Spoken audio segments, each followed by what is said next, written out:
Maski pakusga ng kampanya batok HIV sa Davao Region karong nagkataas ang ihap niini ilabi na sa Davao City. Lakip sa maong ihap, 16 ka newborn babies. Ani report ni John D. Esteban.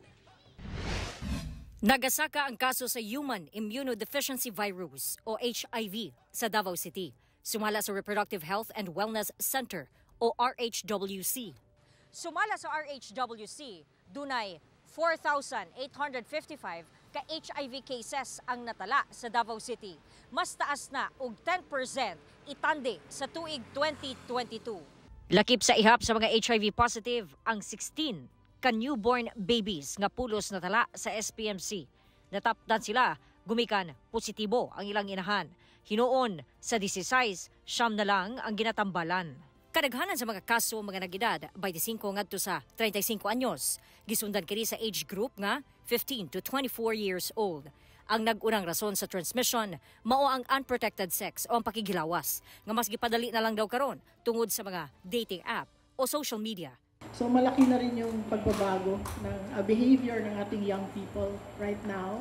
And of course, there's this influence of social media na dapat napaka-integrated nito sa school or even in the home. It starts with responsible parenthood. Sa Davao Region, sumala sa DOH-11, anaa pa sa 63% sa mga HIV positive ang nasayod sa ilahang status. Susamang ihapsab ang nagapatambal. Layo pa kini sa 95% na target.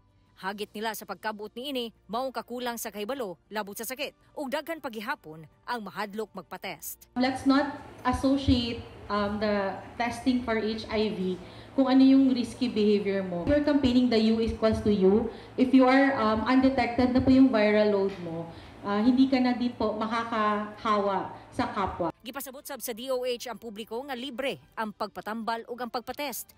Importante kini aron dili daw mo grabe ang sakit. We provide initially 1 bottle, so that's 1 month supply. Pwede namang 6 months, no? But as much as possible because we want to monitor them.